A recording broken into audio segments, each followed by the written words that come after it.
बिस्मिल्लाहिर्रहमानिर्रहीम, अस्सलाम वालेकुम। मैं हूं गुलफाम चौधरी। आप देख रहे हैं मेरा फेसबुक पेज और यूट्यूब चैनल। पाकिस्तान की सियासत में अहम तरीन डिवेलपमेंट हो रही हैं और मुसलसल डिवेलपमेंट्स मुतवक्के हैं। यकीनी तौर पर जो पाकिस्तान के हालात हैं वो यकसर बदलने जा रहे हैं और बड़ी बड़ी तब्दीलियाँ मुतवक्के हैं। इस हवाले से हमारे साथ मौजूद हैं सिद्दीक जान साहब। उनसे जानते हैं क्या डेवलपमेंट हुई हैं, पहले उनकी बात सुनते हैं फिर उस पर बात करते हैं। बड़ी खबर आई है KPK से इमरान खान का तगड़ा खिलाड़ी जो है वो सेनेट इलेक्शन जीत गया है। खुर्रम ज़ीशान 91 वोट लेकर और सेनेटर मुंतखब हो गए हैं। ये खुर्रम ज़ीशान की फतह नहीं है, ये इमरान खान की फतह है। ये सिर्फ इमरान खान की फतह नहीं है, ये इमरान खान और सोहेल खान आफरीदी की फतह है। ये सिर्फ इमरान खान और सोहेल आफरीदी की फतह नहीं है, ये KPK की पूरी तंजीम जो PTI की है और KPK के तमाम MPs की फतह है। और ये सिर्फ KPK की तंजीम और MPs की नहीं, KPK के आवाम की फतह है कि बहुत कोशिश की गई तहरीक इंसाफ के MPs को तोड़ने की, लेकिन दाद देनी चाहिए तहरीक इंसाफ के MPs को कि उन्होंने करोड़ों अरबों रुपए की ऑफर्स को जूते की नोक पर रखा है और इमरान खान के नामजद करदा खुर्रम ज़ीशान को सेनेटर मुंतखब करवा दिया है। इसके इम्प्लीकेशंस के ऊपर तो हम आएंगे कि क्या है।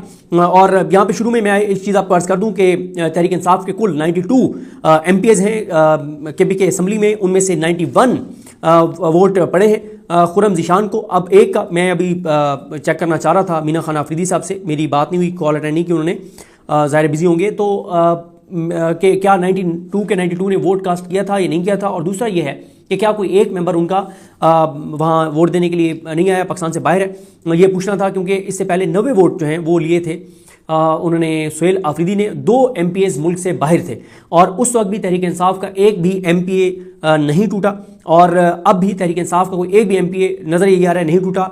और क्योंकि एक वोट जो है वो मुस्तरद हुआ है, कुल 137 वोट जो हैं वो कास्ट हुए और अपोजिशन के 53 MPs हैं, जिनमें से सिर्फ 45 वोट अपोजिशन को पड़े हैं। वो अपोजिशन, वो मौलाना फजलुर रहमान, वो मुस्लिम लीग नून, वो पीपल्स पार्टी, जो सब मिलकर और तहरीक इंसाफ के वोट कम करना चाहते थे, उन अपोजिशन जमातों के अपने 8 वोट कम हो गए हैं, यानी उनके लोग वोट डालने नहीं आए। तो ये है इन अपोजिशन जमातों और उन लोगों के मुंह पे तमाचा जो तहरीक इंसाफ के MPs तोड़ना चाहते थे। अभी जब मैं ये रिकॉर्डिंग के लिए उठ के आ रहा था तो फ़हीम अख्तर मलिक साहब और राय साकिब खरल साहब, मोहम्मद इमरान साहब बात कर रहे थे। और यही मसला होता है कि जब आप किसी रिपोर्टर के सामने को खबर डिस्कस कर देते हैं तो वो इससे पहले कि आप अपने व्लॉग में करें वो अपने व्लॉग में कर देता है। तो मैं फ़हीम अख्तर मलिक साहब ने कहा कि ये जो 18-19 माह तक KPK की हुकूमत चलती रही ना, और 1 साल से इमरान खान अली बिन गंडापुर साहब को हटाना चाहते थे, लेकिन इमरान खान साहब को डराया जाता था कि हमारे 22 MPs ऐसे हैं जिन्होंने कहीं और बैन हल्फी दिए हुए हैं और वो हमारे साथ नहीं, हमारी हुकूमत गिर जाएगी।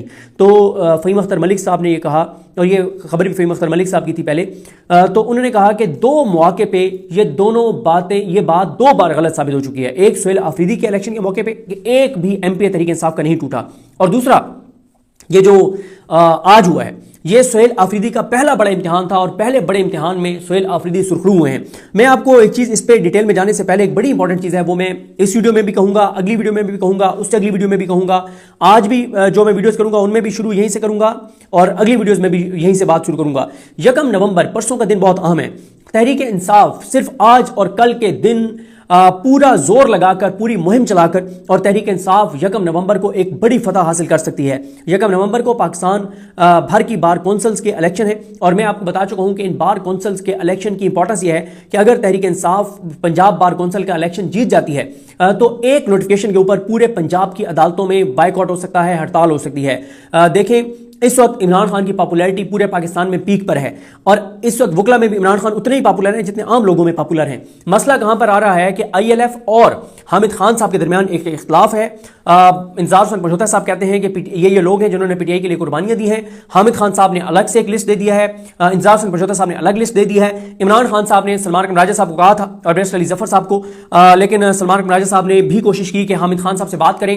PTI की अंदरूनी लड़ाइयों, जिद और अना और तकब्बुर और इनके अपने अपने मफादात की भीड़ चढ़ जाएगा ये इलेक्शन। लेकिन PTI का सोशल मीडिया इस वक्त बहुत मुहिम चलाए हुए है और कल मेरी जो इत्तला है कि PTI का सोशल मीडिया जो है कल पूरा दिन इसके ऊपर कैंपेन करेगा कि हमारे यही उम्मीदवार है। और उसके लिए PTI के सोशल मीडिया ने, आपको पता है कि PTI के सोशल मीडिया का ओवरसीज पाकिस्तानियों पे भी बहुत इन्फ्लुएंस है। अभी आपने कुछ देर पहले ट्वीट्स देखे होंगे, PTI के सोशल मीडिया के जो इन्फ्लुएंशियल लोग हैं उन्होंने ट्वीट्स करके और ओवरसीज पाकिस्तानियों को और पाकिस्तान के लोगों को कहा हुआ है कि 1 नवंबर के इलेक्शन के लिए आप जिस वकील को जानते हैं उसको कॉल करके ये कहें कि आपने इंडिपेंडेंट ग्रुप के लोगों को वोट नहीं देना। इंडिपेंडेंट ग्रुप आजम नजीर तारड़ और एहसन भून का ग्रुप है, जो वैसे तो जिसको आसमा जहांगीर ग्रुप कहा जाता है, लेकिन वो आसमा जहांगीर ग्रुप नहीं है, वो अब इंडिपेंडेंट ग्रुप है, आजम नजीर तारड़ और एहसन भून का ग्रुप। और तहरीक इंसाफ का सोशल मीडिया ये कंपेन चला रहा है लोगों को और वकीलों को, ये वो ऐसे क्लिप्स बना रहे हैं और लोगों को कह रहे हैं कि ये क्लिप्स हमारे जो वीडियो पैगामात हैं, हमारी जो पोस्टें हैं, जो ग्राफिक्स हैं, ये वकला को भेजें।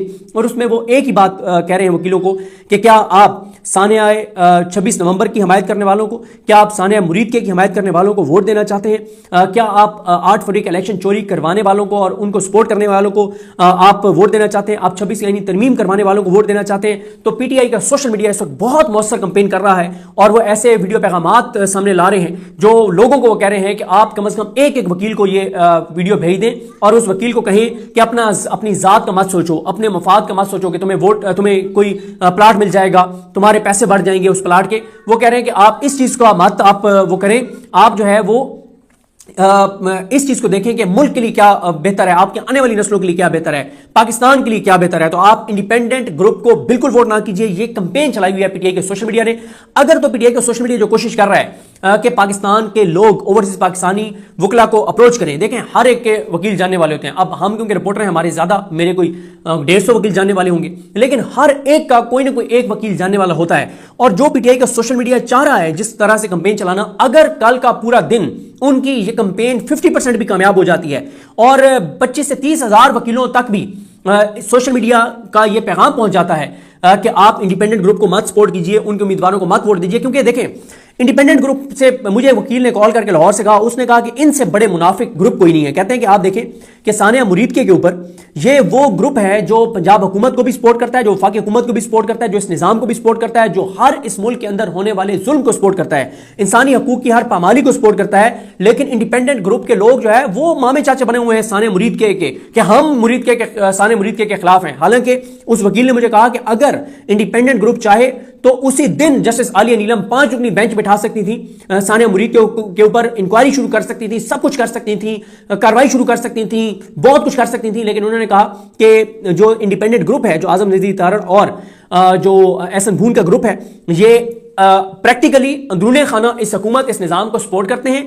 26 यानी तरमीम को सपोर्ट की, आगे 27 यानी तरमीम को भी सपोर्ट करेंगे। लेकिन इस वक्त वक्ती तौर पे वोट लेने के लिए सानिया मुरीद के खिलाफ बात कर रहे हैं, जबानी कलामी। प्रैक्टिकली उन्होंने कहा ये चाहे तो अदालतें किसी भी हद तक जा सकती हैं, क्योंकि इस वक्त अदालतें देखें वकला तहरीक को अगर किसी दो लोगों ने अगर रोका है तो वो एक आजम नजीर तारड़ है और एक एहसन भून है। इन्होंने पैसे के जरिए मराद देकर, वकीलों के जमीर खरीद कर, उनके प्लाटों का डीएचए के साथ मुआहदा करवा के, प्लाटों की कीमतें बढ़वाकर, कोई उनके मुख्तलिफ चैम्बर्स के जज लगवा कर, मुख्तलिफ वकीलों को oblige करवा कर, मतलब बहुत सारी चीजें करवा के इन्होंने वकीलों के जमीर खरीदे हैं। इन्होंने जस्टिस जमाल खान मंदोखेल के साथ मिलकर 500 नया वकील सुप्रीम कोर्ट का बनवाया, जिन्होंने सुप्रीम कोर्ट के इलेक्शन में वोट डालकर और इनके ग्रुप के बंदे को जितवाया और ये जो पीटीआई का हमायत याफ्ता उम्मीदवार था उसको हराया। लेकिन उसमें पीटीआई का अपना भी बड़ा किरदार था। पीटीआई ने उस वक्त भी उतनी मौसर कंपेन नहीं की, क्योंकि अब बहुत से नाम है, मैं सबके नाम नहीं ले सकता, जैसे हैदर मजीद साहब हैं जिन्होंने बड़ी कुर्बानी दी और हसन न्याजी के बड़े करीबी दोस्त हैं। जी बिल्कुल, जिस तरह से आपने सिद्दीक जान साहब को सुना कि आइंदा आने वाला जो हफ्ता है, ये चंद दिन है, ये पाकिस्तान की सियासत में कितने अहम है और इसमें जो पाकिस्तान की सियासत है उसमें कितनी बड़ी तब्दीलियां मुतवक्के हैं। अल्लाह पाक वतन अजीज़ का हामी व नासिर हो। पाकिस्तान जिंदाबाद।